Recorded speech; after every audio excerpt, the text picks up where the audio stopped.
This video is brought to you by John Robson Guitar Tuition. If you enjoy the content, please consider supporting the channel by enrolling on a course, purchasing some guitar lessons or a t-shirt, or you can join my Patreon. Now, on with the show. Hello chaps, welcome once again to John Robson Guitar Tuition. As always, I do hope you're well. Now then, whenever I test out a new guitar or some new pickups or something, I'll do the usual thing and check out a bunch of different tones, clean, slightly overdriven, crunchy, or high gain or whatever. And the little kind of test piece that I often end up relying on for a clean tone goes a bit like this.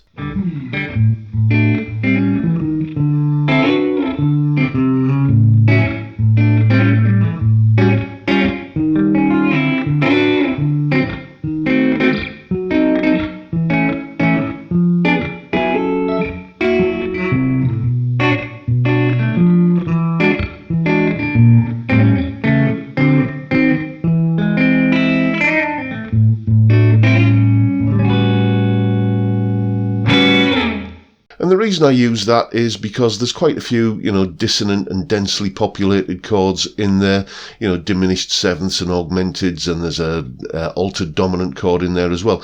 And I just find, that it's a good yardstick to judge a clean tone by, how all of the notes in those, as I say, rather densely packed chords ring through. It's the sign of a good clean tone, I think, that those notes will be nice and kind of audible.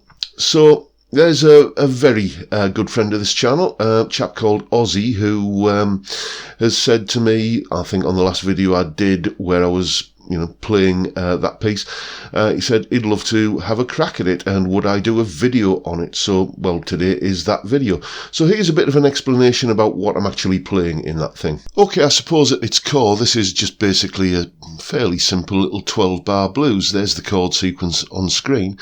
You can see that in bars 7, 8, 9 and 10 I have replaced the regular chords that you would get in a strict 12-bar blues with a 1, 6, 2, 5 chord sequence. Basically, we're in the key of A here, so the first note of the scale is an A, so I play an A chord.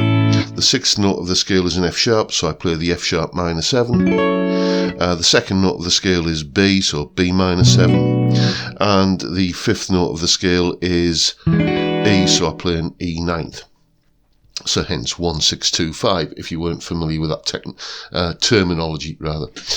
So let's have a look at what I'm doing to kind of just play through this. So the A7 chord, usually when I'm playing this in this sort of context, I'm playing like thumb round the top to give me the A bass note, and then essentially just the third and flat seventh. If I do that, I get a fairly sort of typical A7 voicing used in blues, and just kind of hammering on to that major third there, like that, and then you can get like a little vamp going just by putting this kind of pair of notes, this double stop in front of it,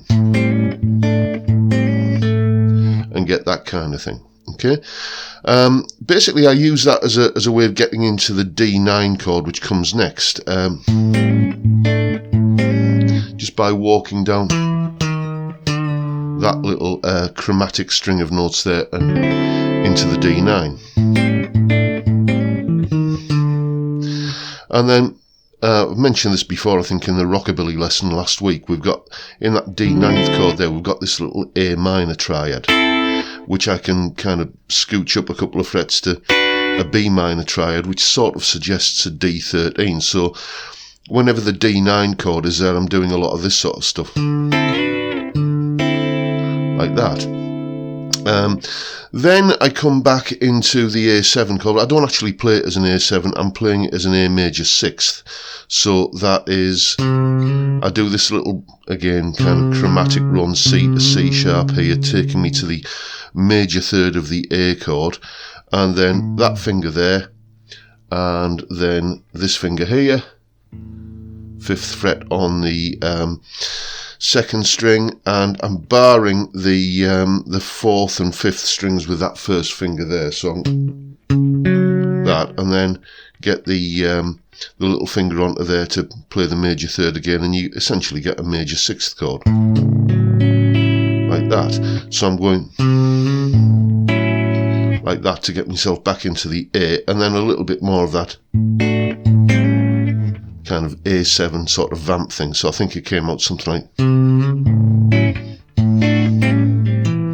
like that, and just a little pentatonic-y kind of thing on there like that.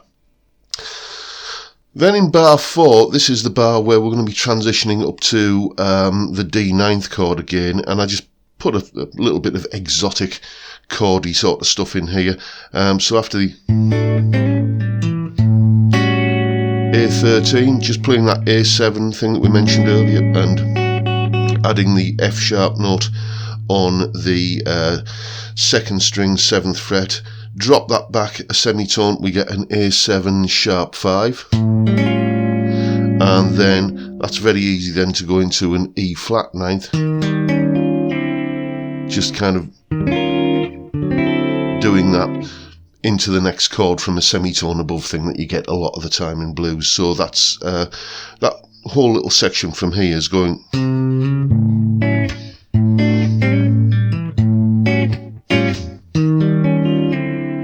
and then once again I'm on the D9 chord, so I do that sort of up to the sliding between the A minor triad in the chord and the B minor triad, a tone higher. And then in bar 6 we do the sort of another standard blues thing where what you do is you're on the 4 chord, so you go up a semitone and play a diminished. And as you know, well, hopefully as you know, if you've seen any of my videos where I've talked about diminished chords, they repeat every 3 frets. So you get like that.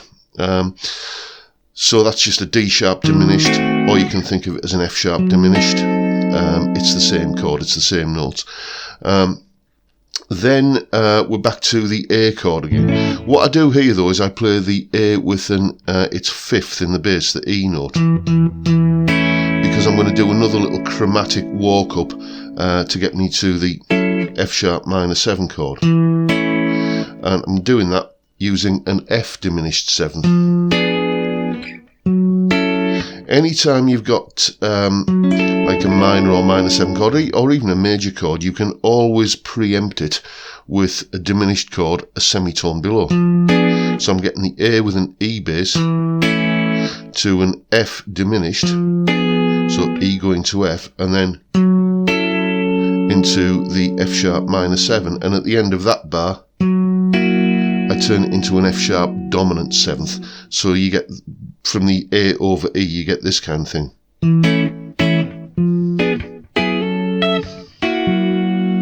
Like that. Just it creates a nice little kind of ascent to there. Now that F sharp 7th brings us nice and strongly into the 2 chord of the 1 6 2 5, because the F sharp minor and F sharp 7th is the 6th chord.